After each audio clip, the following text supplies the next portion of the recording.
Ketvirtos detalės braižymas. Suskirstam lapą į 3 dalis, pasirinkam View, Viewports Configuration, Free Write. Šią detalę pradėsim braižyti pasirinkdami vaizdą iš kairio šono. Braižysim šitaip. Čia tiesiai iki šios vietos į viršų ir sujungsim. Detalės ilgis 175. Pasirinkam pirmą sritį Left, pasirinkam Home Polyline, pirmą tašką pastatom dešiniajam apatiniam krašte, kryptys į kairę, įjunkim orto, jeigu yra išjungtas, 175 Enter.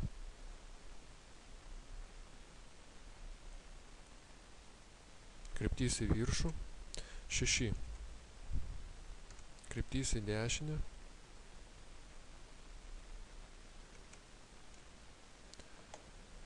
175, reikia timt 38, bus 137. Kryptys į viršų, 25 minus 6, 19.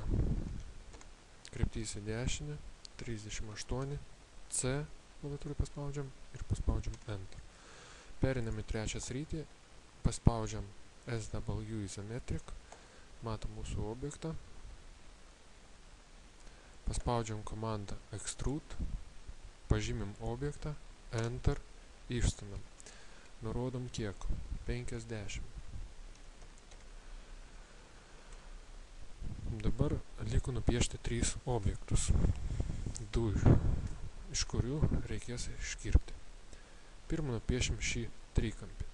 Perinam taip pat iš kairio šono, tai pirmą sritį pasirinkam, paspaudžiam Polyline, pasirinkam pirmą tašką, dešinę apatinį tašką, kryptys į viršų 25,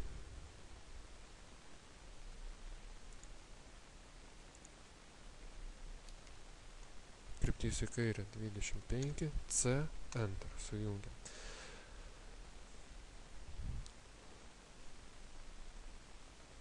Piešim antrą objektą piešim naudodami antro langų, pasirinkant vaizdą top. Dar kartą pasirinkim vaizdą top, matome mūsų objektą. Pradėsim piešti nuo šito arba nuo šito taško, tam kad paskui galim būtų jos apjungti ir nereikėtų piešti kampu. Pasiemam Polyline, pasiemam kairį viršutinį tašką, kryptys į apačią, ilgis yra 56, kryptys į dešinę 25, kryptys į viršų 50, C, Enter.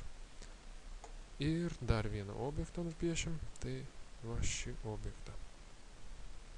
Čia jau reikės eiti kampų, X ilgis nuo šito taško iki šito statmenos linijos susikirtimo būtų 25, reiškia X yra 25, o Y aukštis yra nuo šito taško iki šito bus 50 minus 6, reiškia 44. Y ir X bus teigiami, kadangi kryptys į dešinę, o Y kryptys į viršų.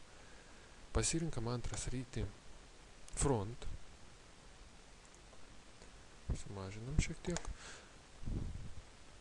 perkeliam į apačią, paspaudžiam Polyline, pirmą tašką, kairės apatinis taškas, kryptys į viršų, rašom Shift dviejas ir rašom X ilgį, kablelis Y ilgį, 19, Enter. Šiek tiek nukrypo, dar pakartojam 25, kablelis 19.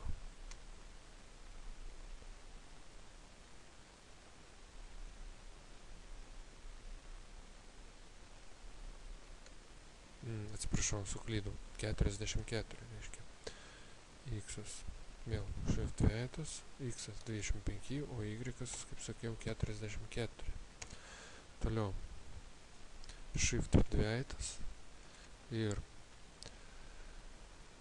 x ilgis nuo šito taško iki šito susikirtimo su statmene linija būtų 25 minus 13, reiškia 12, o y būtų 44 minus 13, 31. Rašom eta x 12, kablelis y 31 ir minus 31, kadangi eina į apačią liniją. Enter. Kryptys į dešinę 13, kryptys į apačią 13 ir C. Enter. Sujungia paskutinį du taškus. Dabar mums reikia pastatyti vietas mūsų 3 objektus. Perinam į trečią sritį, paspaudžiame ją, perėjom. Pasirinkom komandą Move, pažymim šį objektą, Enter, reiškia padidinam, kad matytume, paimam kairį apatinį tašką jo ir prikabinam prie viršutinio kairio taško. Sumažinam, perkeliam. Šį objektą reikia perkelti 50 nuo pradžios į šią vietą. Pasiėm komandą Move, pažymim objektą, paspaudžiam Enter, pažymim tašką, kurį kelsim, atleidom kairę klavišą, kryptį nurodom, rašom 50. Ir trikampį reikia perkelti nuo šono 12, nuo šito šono 12, kadangi 50 minus 25 ir minus 13 lieka 12. Komanda Move, pažymim objektą, Enter, pažymim tašką, atleidom, kryptį nurodom, 12, Enter. Nepavyko. Va. Išstumkim objektus. Komanda Extrude, pažymim šį objektą, paspaudžiam Enter, kryptį nurodom ir parašom kiek? 38. 38, Enter. Išstumėm antrą objektą. Extrude, pažymim objektą, Enter ir paspaudžiam šioje vietoje.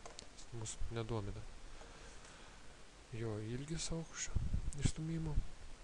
Ir trečią objektą. Pažymim objektą, Enter, kryptis tą pusę 25, Enter. Dabar išpjausim du objektus. Komanda Subtract, pažymim objektą, iš kurio išpjaunam, Enter, pažymim objektus, kurios išpjaunam, Enter. Sujungsim šį objektą su mūsų pagrindiniu objektu. Paspaudžiam komandą Union, jinai yra Home skyrelė, Union. Pažymim vieną ir kitą objektą ir paspaudžiam Enter. Dabar mūsų vientisas objektas. Užpildykim, užtušuokim jį. 2D wireframe pasirinkam Conceptual ir pasirinkam View Continue Orbit. Pasukim jį. Ar tikrai viskas gerai? Taip, gerai. Spaudžiam Escape. Grąžinam vietoj Conceptual 2D, vietoj Custom View SW Isometric. Baigta.